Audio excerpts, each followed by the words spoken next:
देखिए, आज का जो टॉपिक हम डिस्कस कर रहे हैं, जो हमने अभियान चलाया है आपका, देखिए एचजेएस मतलब टेस्ट सीरीज के थ्रू जो है हम लोग कंप्लीट कर रहे हैं। देखिए एचजेएस टेस्ट सीरीज या पीसीजे की टेस्ट सीरीज के अंतर्गत दूसरा जो टेस्ट है वो डिस्कस कर रहा हूँ मैं आपके साथ। देखिए जो है आपने जो है सही किया हुआ, अब चेक करिएगा उसमें क्या स्थिति आपकी बनी। देखिए सबसे पहला जो प्रश्न है देखिए आपके सामने वो है, कहाँ विवशता प्रतिरक्षा होती है। देखिए मतलब जो है ऐसे व्यक्ति द्वारा किया गया कार्य जिसे भी तत्काल मृत्यु की धमकी देकर विवश किया गया। कि किसी व्यक्ति द्वारा कारित दृष्टि जब उसके या उसे उसकी संपत्ति की धमकी देकर विवश किया गया। कि किसी व्यक्ति द्वारा अपने व्यापहरण किए गए बच्चे की अभिरक्षा पाने के लिए की गई हत्या है। कि ऐसे व्यक्ति द्वारा किया गया कार्य जिसे 7 दिनों के भीतर मृत्यु धमकी दी गई। देखिए इसमें आंसर बनेगा आपका, वो बनेगा ए, यानी ए आंसर आपका बन जाता है इसके अंदर। यह है अब देखिए भारतीय दंड संहिता की जो धारा 94 के अनुसार जो है विवशता प्रतिरक्षा होती है। यानी कि भारतीय दंड संहिता की धारा 94 के अंतर्गत विवशता जो है प्रतिरक्षा होती है। ऐसे व्यक्ति द्वारा किया गया कार्य जिसे तत्काल मृत्यु की धमकी देकर विवश किया गया। मतलब ऐसे व्यक्ति द्वारा किया गया कार्य जिसे तत्काल मृत्यु की धमकी देकर विवश किया गया है। तो इस प्रकार आंसर बन गया आपका ए। नेक्स्ट, निम्नलिखित में से कौन सा एक कथन सही है? इनमें से सही बताना है। साधारण अपवादों के लाभ का अभिवचन किया जाना चाहिए और उसे साबित किया जाना चाहिए। ए अभियोजन द्वारा, बी अभियुक्त द्वारा, सी साक्षी द्वारा और डी न्यायालय द्वारा। देखिए आंसर बनेगा इसका ई अभियुक्त द्वारा, बी आंसर बन जाता है। अब देखिए भारतीय दंड संहिता के अंतर्गत बात हम करते हैं। देखिए जो है दंड विधि की यह सामान्य विधि सिद्धांत है कि अभियोजक अभियुक्त के विरुद्ध दोषिता युक्ति युक्त संदेह से परे साबित करे।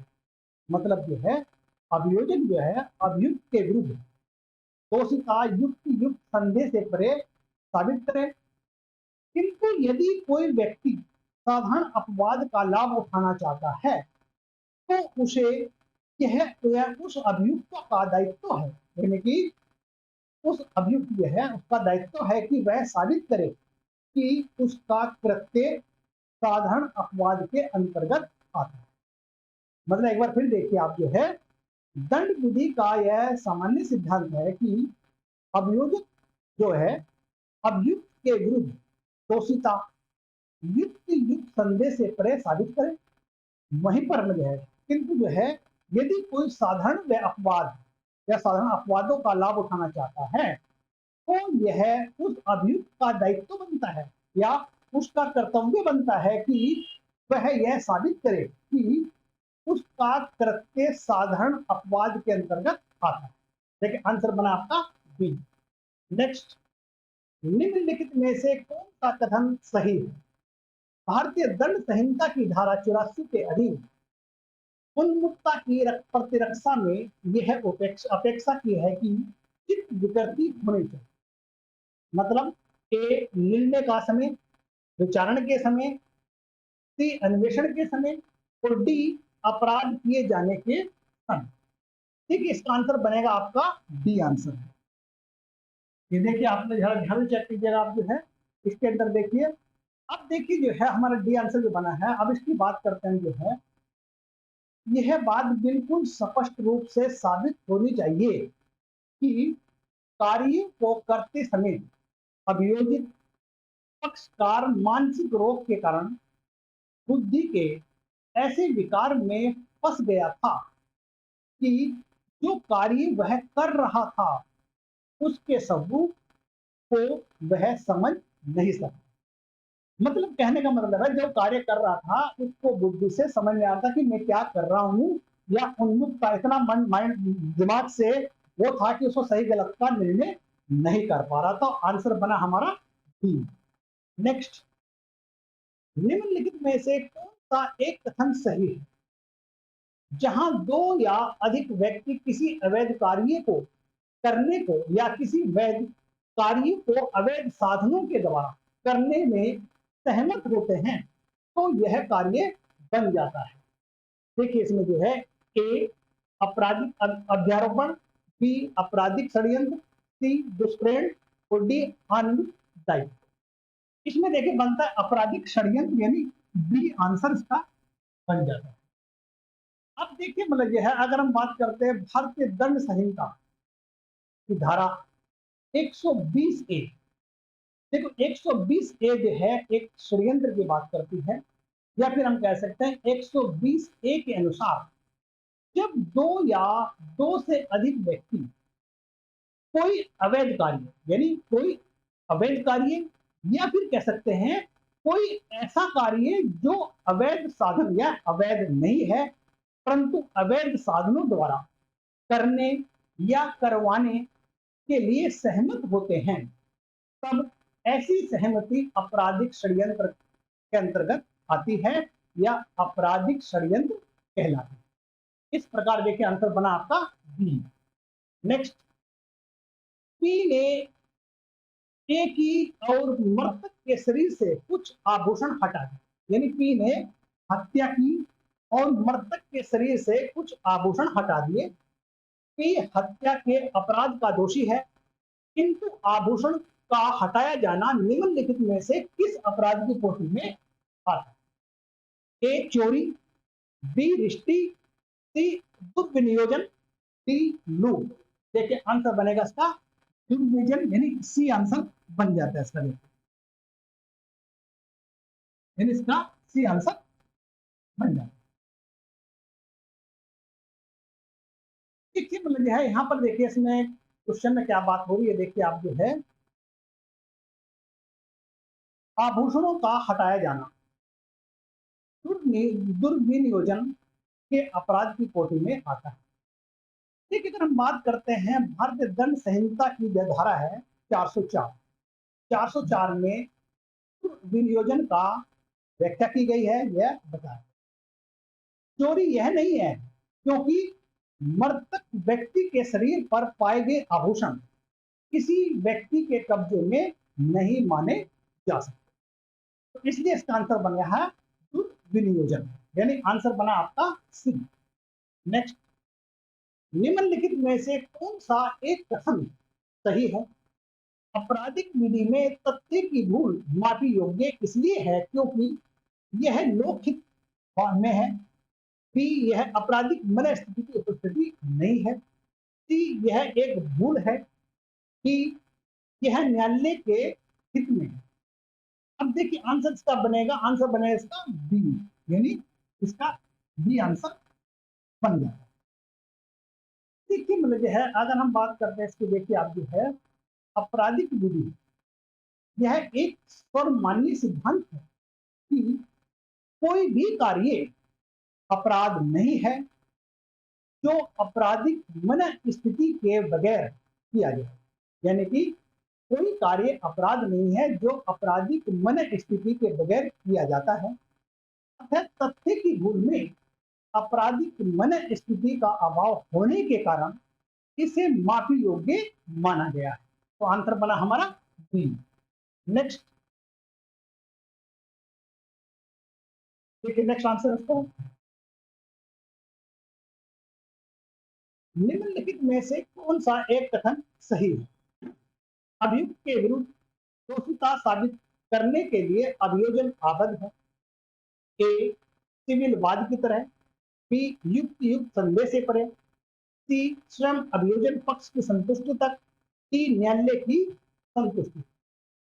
देखिए इसके अंतर्गत जो है आंसर बनेगा, देखिए आपका वो बनेगा आपका बी आंसर, यानी बी आंसर बन जाएगा युक्त एक संदेह से परे। अब देखिए आपराधिक विधि का यह एक सर्वमान्य सिद्धांत है कि विधि अभियुक्त को निर्दोष मानती है जब तक कि अभियोजन उसका दोष युक्ति युक्त संदेह से परे साबित न कर। तो इस प्रकार देखिए इसका आंसर बन जाता है हमारा बी आंसर बन जाता है। नेक्स्ट कथन ए, ए एक 6.5 वर्ष का आयु का बालक है, वह तय आज से बी की हत्या कर देता है। ए को सिद्ध नहीं, दोषी सिद्ध नहीं ठहराया जा सकता। कारण है इसका 7 वर्ष के कम आयु के शिशु को आपराधिक दायित्व से उन्मुक्ति होती है। देखिए इसमें जो आंसर रहेगा इसके कारण और मतलब कथन और कारण की हम बात करते हैं, कथन और कारण दोनों सही हैं और ए की सही व्याख्या कर रहा है, आंसर बन गया हमारा ए। देखिए कथन की बात करते हैं, कथन और कारण मतलब दोनों सही हैं और ए की सही स्पष्टीकरण है। मतलब समझिएगा 6.5 वर्ष का बालक की धारा 82 के अनुसार कोई बात अपराध नहीं है क्योंकि वह 7 वर्ष से कम आयु के शिशु द्वारा की गई। देखिए आंसर बना आपका ए। नेक्स्ट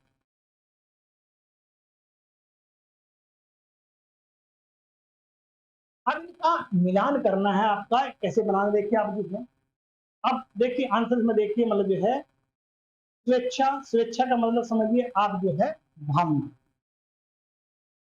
मतलब देखिएगा आप जो है, और उसके बाद देखिए आशय, आशय का मतलब प्रत्यक्ष कार्य करने की इच्छा यानी चाह।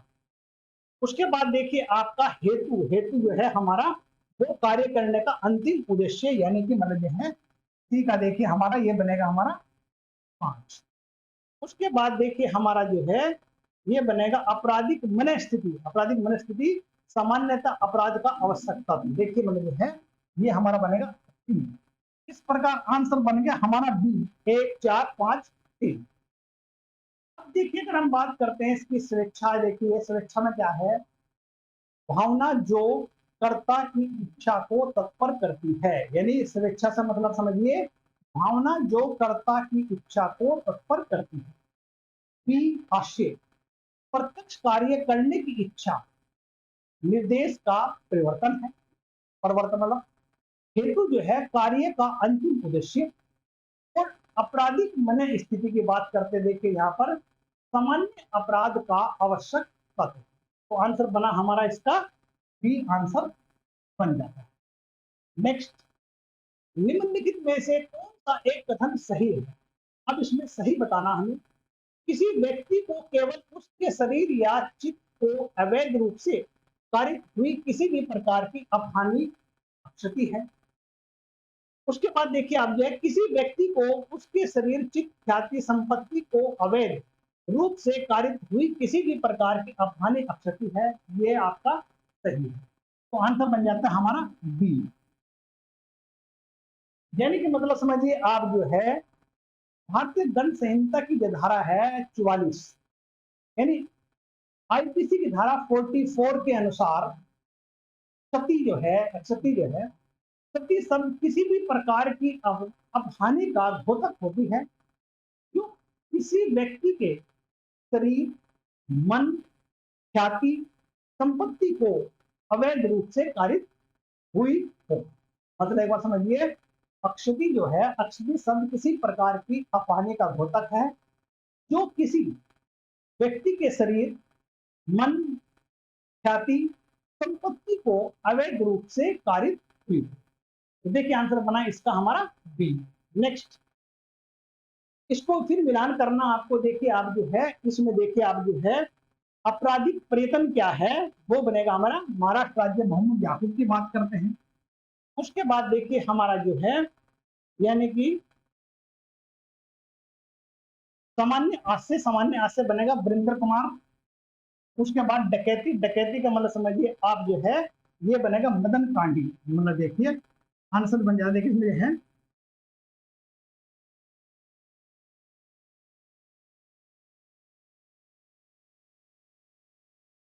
देखिए इसमें जो आंसर बन जाएगा आपका डी आंसर बन जाता है।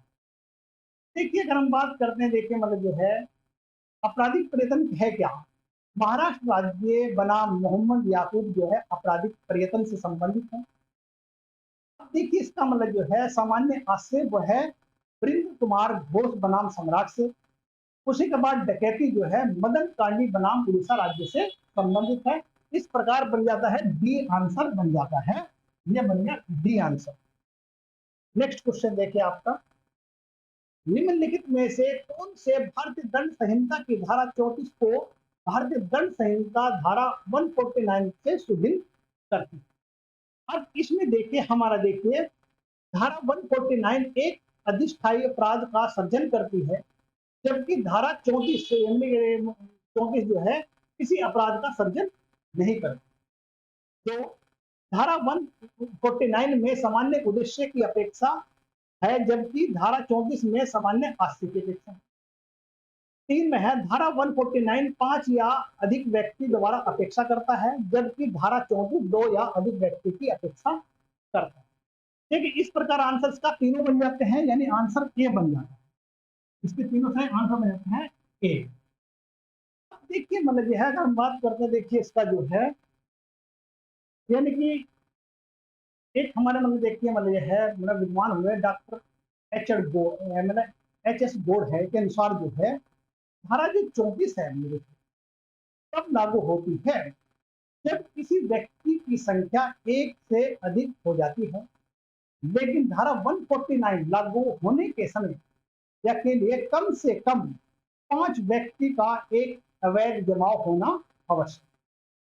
दूसरी बात देखिए वहीं पर देखिए 149 के अंतर्गत सामान्य उद्देश्य का तात्पर्य धारा 141 में उल्लेखित कोई उद्देश्य हो सकता है, लेकिन धारा 34 के अंतर्गत सामान्य आशय किसी भी या कोई भी हो सकता है। वहीं पर देखिए अगर हम बात करते हैं 149 के अंतर्गत वास्तविक रूप से किया गया अपराध को ऐसा होना चाहिए जिसे अवैध जमाव का सदस्य जानता हो कि सामान्य उद्देश्य के अनुसरण में उसके द्वारा किया जाना संभव है। यह आवश्यक नहीं है कि अपराध कार्य सामान्य उद्देश्य के वास्तविक अनुसरण में किया गया। देखिए आंसर बना इसका हमारा ए। नेक्स्ट, निम्नलिखित में से कौन एक राज सही है? राजद्रोह में परिणाम तात्विक नहीं है, बी परिणाम तात्विक है, सी परिणाम समनकारी कारक के रूप में कार्य करता है, डी परिणाम तभी तात्विक है जब वह पूर्व में हो। अब देखिए इसका आंसर बनेगा, देखिए हमारा वो बनेगा ए आंसर, परिणाम तात्विक नहीं है, ये आंसर बन जाता है इसका। अब देखिए है अगर हम एक बात देखते हैं, इसको डिटेल में देखते हैं, लक्ष्मणवाद को देख लीजिए आप जो है, जिसमें निर्धारित किया गया है राजद्रोह की परिधि में लाने हेतु यह आवश्यक नहीं है कि यह दर्शित किया जाए कि प्रयत्न सफल रहा था। प्रयत्न की सफलता विवक्षित नहीं होती है। कोई भी प्रयत्न से आशय तैयारी वाला ऐसा कार्य होता है जो कि उन उद्देश्यों में असफल होता है, जो ऐसी परिस्थितियों के कारण सफल हो जाता है जो उस व्यक्ति से अलग होती है, जो उस व्यक्ति उसको प्राप्त करना चाहता है। भावनाओं का प्रदीपन या फिर उन्हें प्रदीपित करने के प्रयत्न इत्यादि जो कोई भी करता है उसे धारा के क्षेत्र में यानी कि आता है। यह तत्वहीन है कि आशय के अनुसार परिणाम हुआ है या नहीं है। यदि अभियुक्त ने घृणा या अवमान को प्रदीपित करने के प्रयत्न किया है तो यह तथ्य कि वह उसमें सफल हो रहा है उसके कार्य को न्यायोचित बना देगा। यह ऐसी बात होगी जिसका विनिश्चय दंड आदेश के आचरण में किया जाएगा। देखिए इसका आंसर बन जाता है हमारा, देखिए यह है वो बन जाता है ए। नेक्स्ट, निम्न कथनों पर विचार कीजिए। प्रत्येक हत्या आपराधिक मानव वध होती है, तो प्रत्येक आपराधिक मानव वध हत्या होती है। 3 प्रत्येक लूट या तो चोरी या उद्यापन होता है। 4 प्रत्येक उद्यापन लूट होती है। ठीक आंसर इसमें देखिए 1 और 3 ये सही है। अब देखिए इसमें अगर हम बात करते हैं तो आंसर बन जाता है हमारा इसका ए। देखिए मतलब यह है एक व्यक्ति द्वारा दूसरे व्यक्ति की मृत्यु कारित करना मानव वध है और मानव वध आपराधिक हो सकता है और आपराधिक मानववध हत्या की कोटि में आ सकता है। समझतः हत्या मूलतः आपराधिक मानववध है, परंतु समस्त आपराधिक मानववध हत्या नहीं है।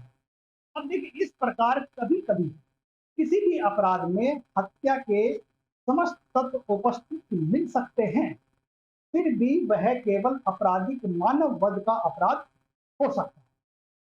ठीक मतलब जो है, यदि उसमें वे सब प्रशमनकारी तत्व विद्यमान हो मिलते हैं तो धारा 301 के 5 अपवाद गिनाए गए। देखिए उनको 5 अपवाद को उसमें देख लीजिए धारा 300 के अंतर्गत। ठीक है, नेक्स्ट क्वेश्चन देखिए आपका जो है,